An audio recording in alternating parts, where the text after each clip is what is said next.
You have to build a brand with authenticity. You can't sell someone something if it doesn't have a deeper meaning for them. And so often when I talk to founders, the most difficult thing most founders have a very big problem with being able to tell their story and coming up with an elevator pitch. It's just a very difficult thing because there are so many things your company may do. You may be a technology, you may be a biometric tech. It doesn't matter. In your head, you have so many things, and it's distilling it to this one simple point. But that simple point it can't just be about you. It has to be about the person you're talking to. So, Payel, I have a question for you. How, as an impact company, how do you see the interaction and the intersection between scaling, growing, and being impact focused? Storytelling. I love you for that answer. You got to tell stories about your data. And the storytelling, I mean data-driven storytelling. You can't just make up stories. You got to back them with facts, and you got to make the facts tell the story. And that's the hardest thing. I think so many leaders have visions and they have great products, but they see the data and they just repeat it as if just because it's factual, it's going to come through and it's going to be believable. And the truth is, I mean, you got to have people on your team that can tell stories. So you need to have a chief storyteller in every freaking organization, because if you do, no matter what the data says, they're able to tell a story that then can just permeate and just, I don't know. So stories would be the answer. And if done well, they're really powerful. And if they are done wrong, it can sink a brand, right? So it goes both ways. And I think a theme that keeps coming up is really about culture.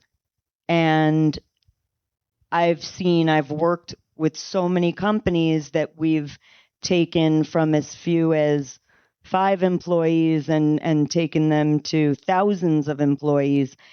And there have been a handful of them that I've seen that have been able to really maintain the culture. And I'm always saddened when I see what was a thriving company, and even though it's financially growing, but it loses its soul. It just is lost. And what are those ways? How do you see, as leaders and as you scale your companies, how do you maintain that compass? How do you stay the course? Go for it. You can go down the line, up the line. Yeah. Well, I simply, conceptually, we change, right? So a company is an organism, and it also grows and changes. But if it doesn't have a North Star that we are talking about, purpose drives scale, right? If it's not behind what you're doing, then inherently your culture is going to turn to shit. It's just going to have a whole bunch of assassins come in, and it'll be a different raison d'etre, right?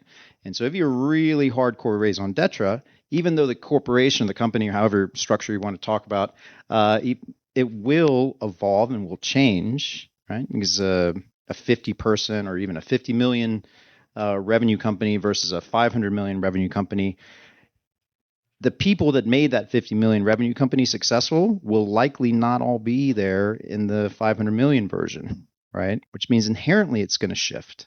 But that North Star is the key, right? And then honestly, you see even founders who started a company.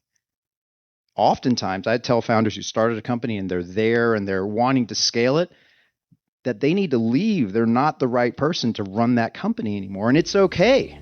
Right? It's okay for that to be the case because things change. But that North Star at the very beginning is the key.